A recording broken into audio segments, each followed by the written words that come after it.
infatuated, drunk, mad. I'm not describing some embarrassing aunt at a Christmas barbecue or some creepy guy at an office party. No, this is how St. Catherine of Siena, 14th century mystic and the first laywoman doctor of the Church, described God. According to Catherine, we are God's little darlings, and he is the divine madman, ebro d'amore, pazzo d'amore, infatuated, intoxicated, insane with love for us. Only a divine madman, she thought, would make creatures such as human beings, with God-like intellects and affections, but also with the freedom to ignore him, abandon him, even make themselves his rivals. Only a God that was infatuated with his creatures would keep calling them back to himself, even after they had made such fateful decisions. Only such a being would do something as nuts as Christmas. The infinite, all-powerful, impassible God become a limited, helpless, vulnerable baby in a backwater town at the arse end of the world, as Prime Minister Keating famously described Australia, but as the ancient Romans described Judea.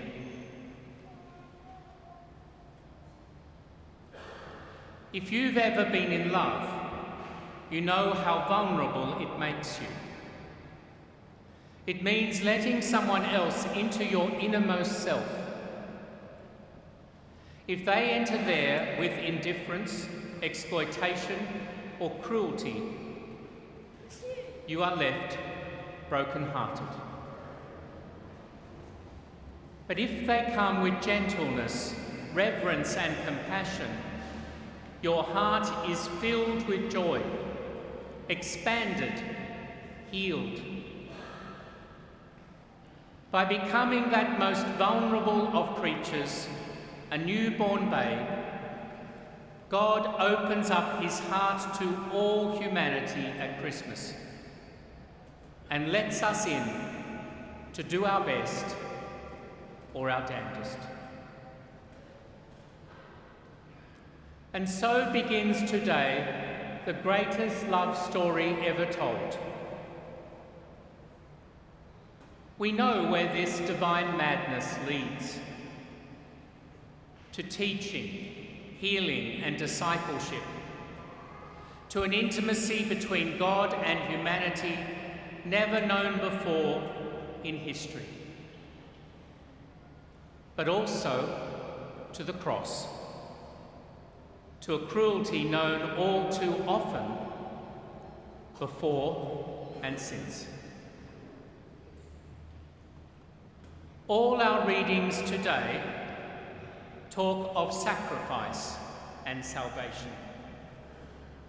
Even John's love poem says some would not accept the Christmas Lord, that darkness would seek to snuff out the light, that some would resist God's efforts to set us free. To set us free. We can be free from or free for. Free from restraints, attacks, demands. Free for opportunities, choices, the good. A family breadwinner might be technically free to quit their job and concentrate on surfing.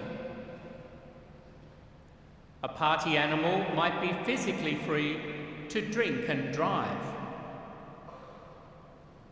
But what is their freedom for?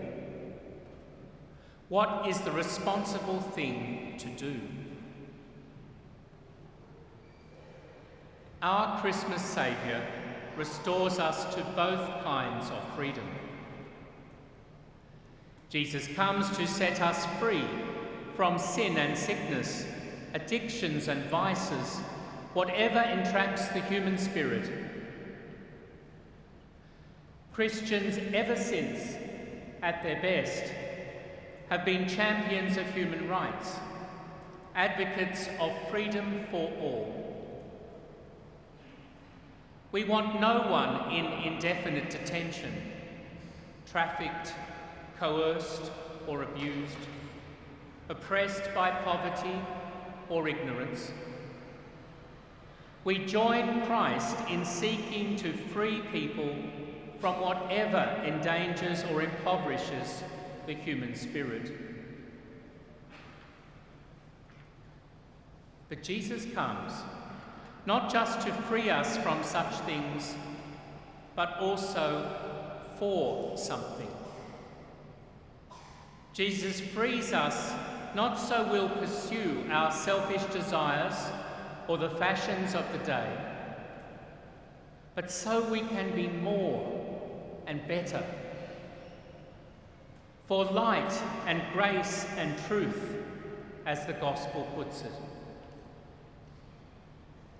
And so Christians at their best seek not only to liberate others, but to enable them to do great things, noble things, loving things.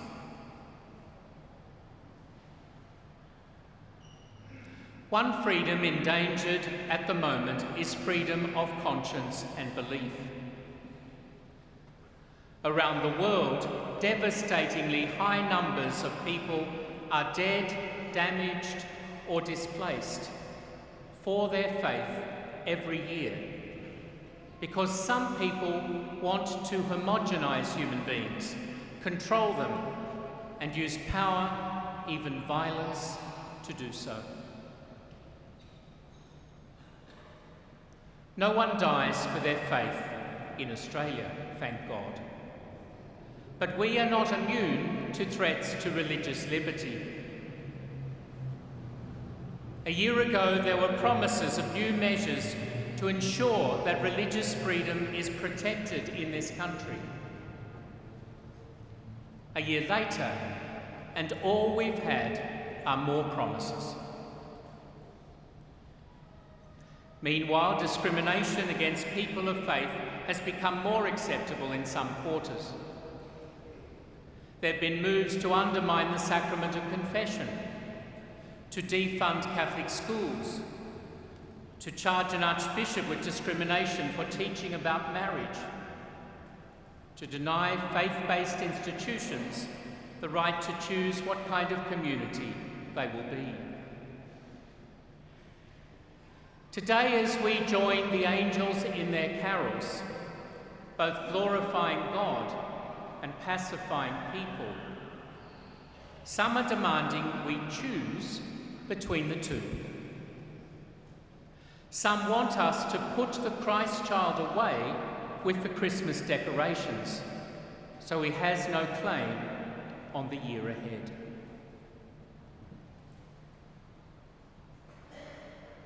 What does the God who is mad enough to do Christmas say to all this? Well, when he made us, God could have made robots or puppets who would always do the godly thing. But our dignity was best served by freeing us to make our own decisions, to do good or evil, to know, love and serve him or not. This was a great gamble, and at Christmas, God threw the dice again. This time handing himself over to us as a vulnerable baby, child, young man, whom we might reverence or kill. He enabled and encouraged us to use our God-like freedom for the good, all the while knowing we might choose to do otherwise. Every Christmas, we are presented afresh with the vulnerability of love and of our own humanity. But Christ came to ransom us for true freedom. We are free to respond as Herod did and try to kill the baby, the idea, the imagined rival. We can use power to control, persecute, discriminate.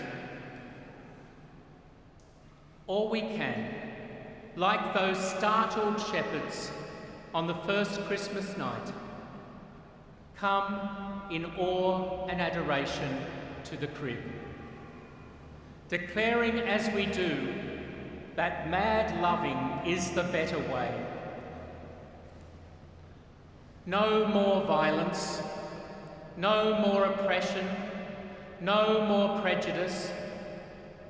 To the God whose infatuation with us brought us into being, and whose intoxication with us made him one of us, we say, freely on our knees at the crib,